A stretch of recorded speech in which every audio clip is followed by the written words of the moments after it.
Everyone, welcome to my YouTube channel the soulful diary. आज के video में हम बात करेंगे an essay on dramatic poesy के बारे में जो जॉन राइटर ने लिखा है। चलिए शुरू करते हैं आज के video. Dryden, an English poet and dramatist who would dominate literary efforts of the Restoration, was born on 19th August 1631 in Aldwinkle, Northamptonshire, England. He received a classical education at Westminster School and Trinity College, Cambridge, then moved to London in 1657 to commence his career as a professional writer. His first play, The Wild Gal, in 1663 was a failure when first presented, but Dryden soon found more success with The Indian Queen, which he co-authored with Sir Robert Howard, and which served as his initial attempt to found the new theatrical genre, the heroic tragedy. Although George Villiers' The Rehearsal, a vicious satire of heroic tragedy, put a quick end to the form, Dryden still managed to produce a number of successful works in this genre, including The Indian Emperor's 1665 and Secret Love, which mixed heroic tragedy with contemporary comedy. The young playwright's reputation grew quickly, and in 1668, only 10 years after his move to London, Dryden was appointed Poet Laureate of England.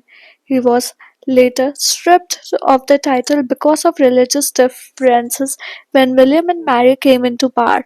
That same year, he agreed to write exclusively for Thomas Killigrew's theatrical company and become a shareholder.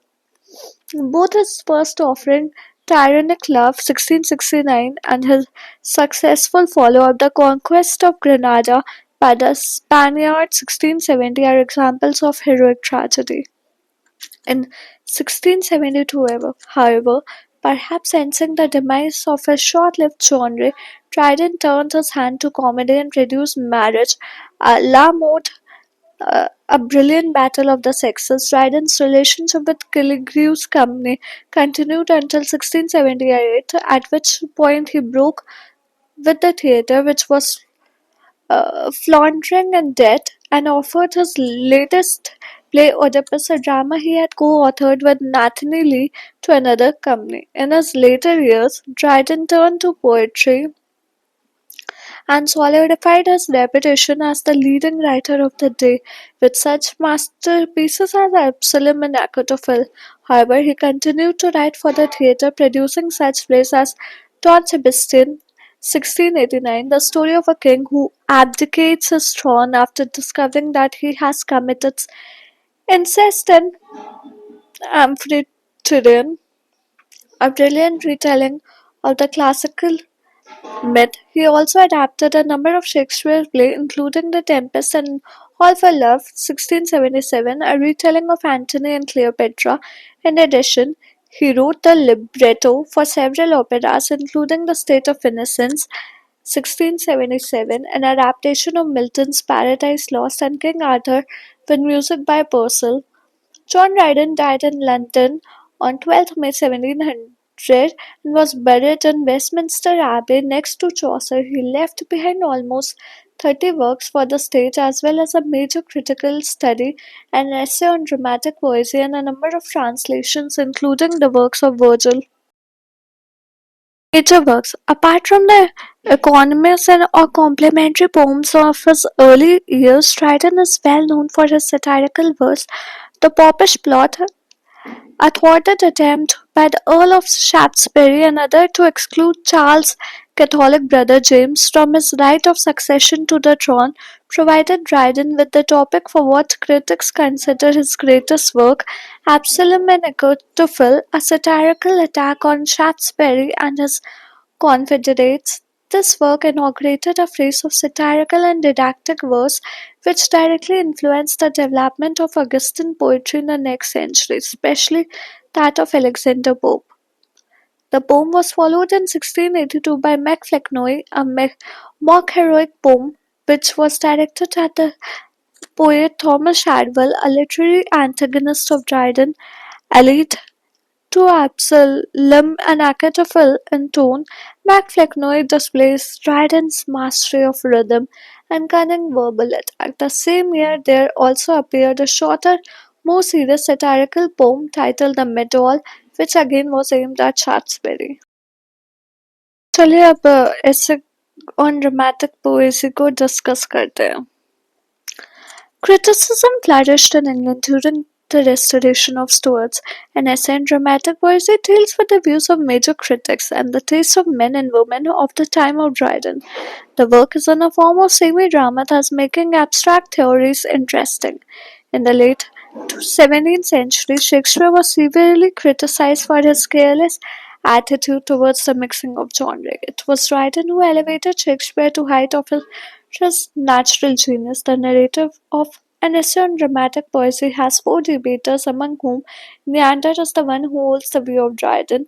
Unlike other characters, Neander does not diminish the argument that are on contrary to his views. Though he himself favors modern drama, he does not blame others.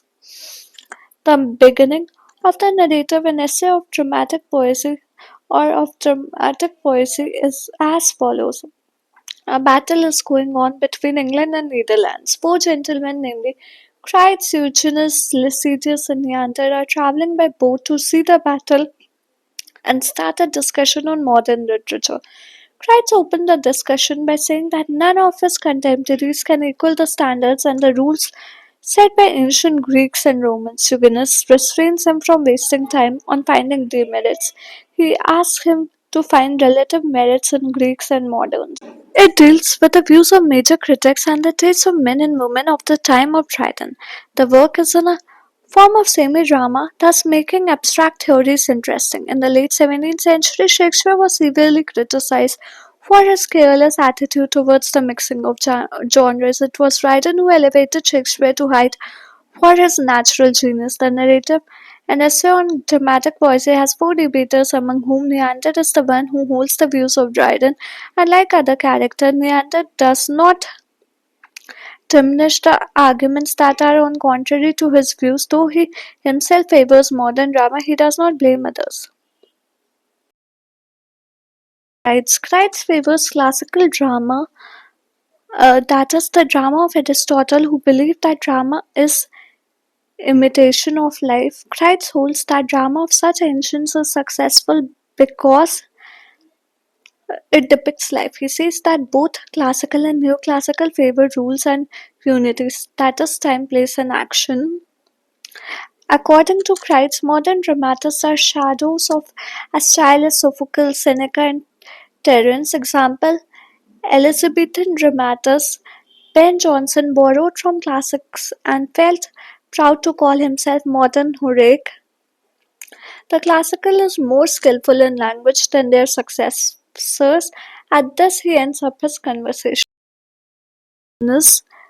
Eugenius favors modern dramatists. However, instead of telling about the virtues of moderns, he criticizes the faults of classical playwrights. According to him, the classical drama is not divided into acts and also lacks originality. Their tragedies are based on worn out myths that are already known to the audience, and their comedies are based on overused curiosity of stolen heiresses and miraculous restorations. They disregard poetic justice. Instead of punishing the vice and rewarding the virtue, they have often shown prosperous wickedness and unhappy devotion. The classical drama also lacks affection. The heroes of Homer were lovers of appetite, food, etc., while the modern characters of French drama gave up everything, sleep, water, and food for the sake of love. Of Lycidius. Lycidius favors French drama of earlier 17th century. French drama led by Pierre Corneille strictly followed unities of time, pace, and action. The French dramatists never mixed tragedy and comedy. They strictly adhered to the poetic justice, that is, reward the virgin, punishment of the vice. For this, they even alter the original situation.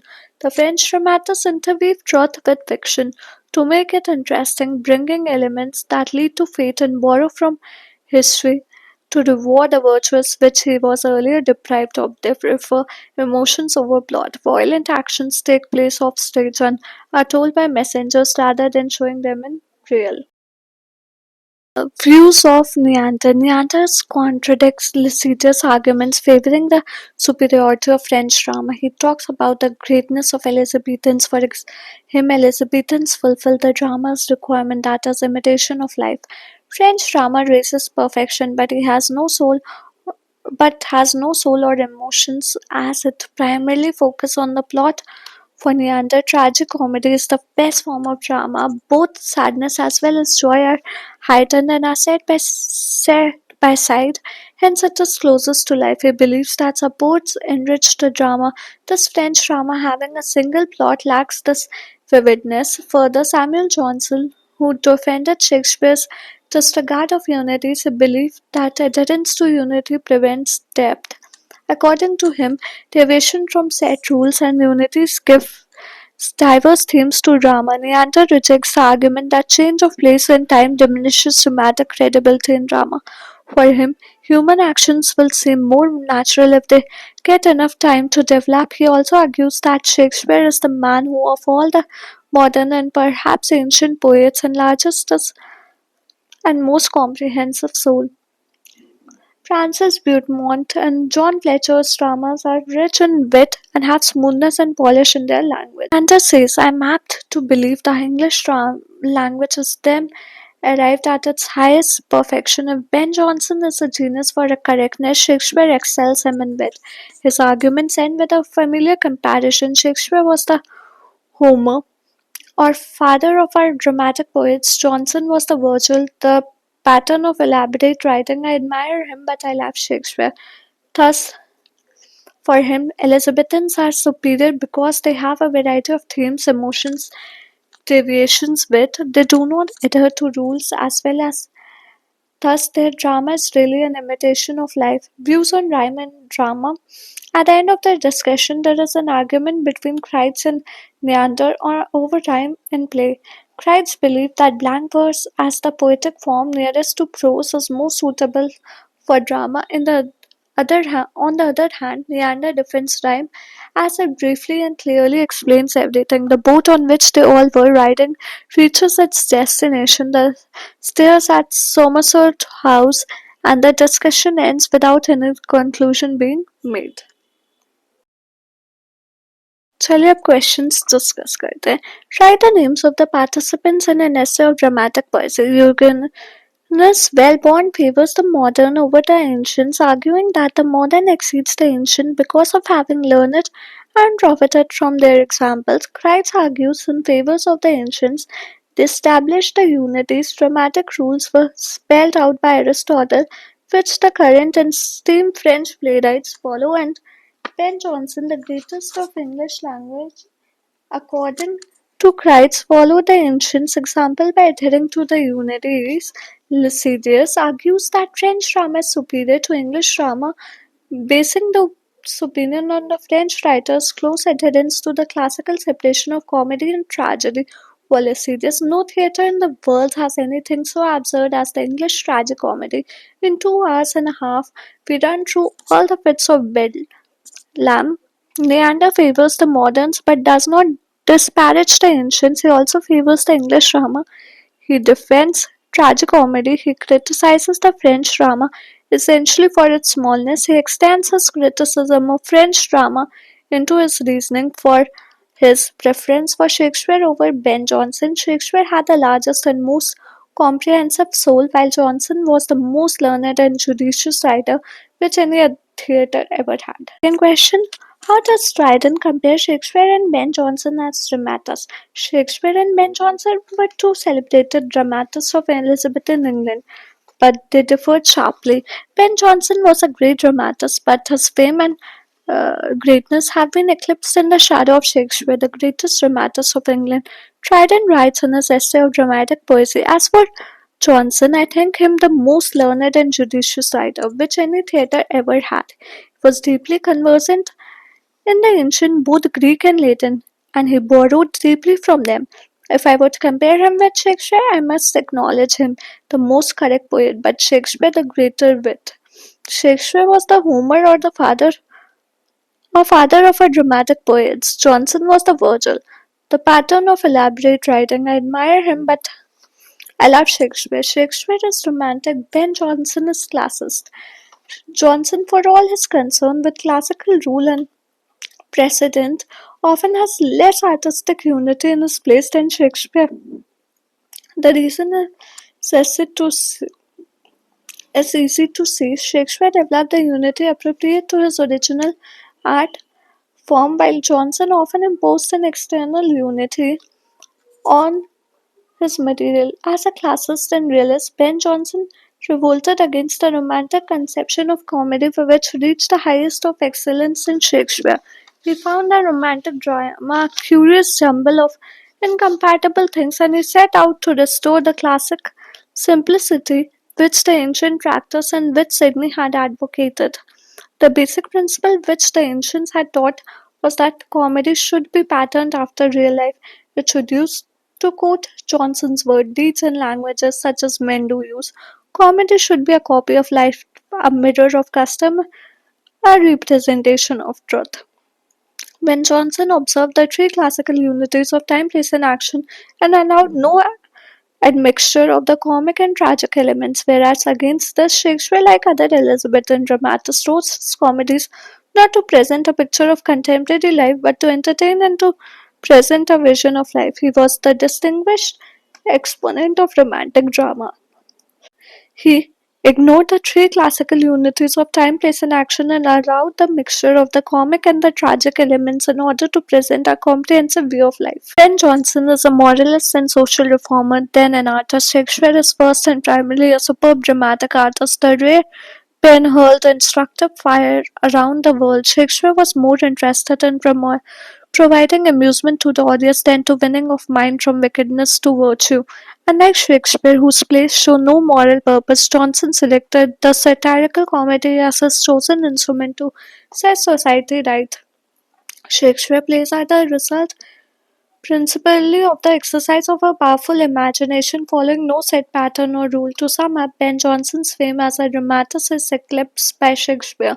He is unreceptive of sensations and fails to sound the depths of emotions of fear, love, and hatred as Shakespeare does in play after play. The appeal of Shakespearean drama has been universal. Ben Jonson is for the learned few. Shakespeare appeal is unlimited. Dryden, known as the father of criticism, Dr. Johnson has called Dryden the father of English criticism in his renowned short biographies and critical appraisals of 52 poets, lives of the English poets. Dryden can rightly be considered the father of English criticism because he was the author who first taught us to determine the merits of writing, said Dr. Johnson, who was tried to give this honor to Dryden because there had been no consistent critics in England before him. Though there were Sidney and Ben Jonson in the golden era of English literature, they have made occasional observations without consistency, doing critical work on establishing any critical theory. The main idea of Dryden's criticism. According to Dryden, a critic must understand that a writer writes about his or her own era and the people he or she belongs to. He advised studying the ancient models closely so that they would not blindly imitate them but would consider them as a torch to illuminate their own path. Dryden claims that it is not the work of criticism to identify minor flaws but to discover the great beauty that makes it immortal. The innovative method of criticism. The essay on dramatic poesy is developed in the forms of a dialogue between four different types of literary figures or four conversationalists representing a literary age. The archaic speaks for the ancient dramatists, Lycidas speaks for the French, Eugenides speaks for the English literature of the last age, Neander speaks for England and liberty. In this way, Dryden develops historical, comparative, and descriptive forms of criticism and finally gives his own opinion through Neander's answer. He represents ancient and Greek Roman principles but refuses to abide by their slavery, especially in the case of tragicomedy and the observance of three dramatic unities. Thus, Dryden began a great innovative path as the father of English criticism. The historical method of criticism. Dryden was the first critic to use the historical method of criticism. He believes that every literary work bears the imprint of the age in which it was created. A literary work can be evaluated by placing it in the socio-historic context in which it is produced. uh, Many of Shakespeare's play, Spenser's Fairy Queen, Ben Jonson's Comedy of Humor, or Bacon's Essay cannot be properly evaluated without setting them in the Elizabethan era. The proposition of Chaucer's Canterbury story cannot be properly evaluated without the socio historical background of the medieval England. Dryden was the first critic to apply this historical method of criticism. Descriptive criticism. Among Dryden's critical works, perhaps the most valuable passages are those that constitute descriptive criticism. In his excellent work, The Literary Critics, George Bolson divides literary criticism into three broad categories: legislative criticism, including rhetorical books, theoretical criticism, and descriptive criticism. Dryden is clearly the founder of descriptive criticism in English. Before him, all English literary critics such as Putnam, Sidney, and Ben Jonson were theoretical critics. Sidney praised Shakespeare and commented on his contemporaries. Elsewhere, Dr. Johnson's statement, the writer who first taught us to determine upon principles the merit of composition, proves that Dryden was the first in England to attempt extended descriptive criticism. So Dryden is the father of descriptive criticism, comparative criticism. According to Scott James, Dryden opens a new field of comparative criticism. In the course of his critical works, Dryden critically compares Shakespeare and Ben Jonson, Chaucer and Ovid, Chaucer and Boccaccio, Horace and Juvenal, ancient and modern English, contemporary French and English drama, Elizabethan and Restoration drama, rhyme and blank verse as vehicles of drama, and so on. This method of comparative criticism is very rewarding and illuminating, a favorite instrument of modern critics. Liberalism, skepticism, dynamism, and probabilism. As a literary critic, Dryden was certainly influenced by ancient Greek and Roman critics such as Aristotle, Longinus, Horace, and later Italian and contemporary French critics such as Rapin and Boileau. But this influence did not go beyond a limit because he accepted the spirit of his period completely. His fundamental liberalism, skepticism, dynamism, and probabilism helped him to fight quite a few dogmas and conventions imported from abroad. Dryden's principal critic work is his essay of dramatic poesy that established him as the first historical critic, first comparative critic, first descriptive critic, and the independent English critic. Thank you. I hope आज की video आपको पसंद है। कैसी लगे हमें comment करके बताएं। अगर कोई डाउट्स या सजेशंस है तो वो भी आप कमेंट सेक्शन में ड्रॉप कर सकते हैं। अगर वीडियो अच्छी लगी हो तो like share and subscribe to my channel. मिलते हैं कल एक और इन्फॉर्मेटिव वीडियो के साथ शाम 4 बजे। Till then keep watching and keep supporting the soulful diary. Thank you.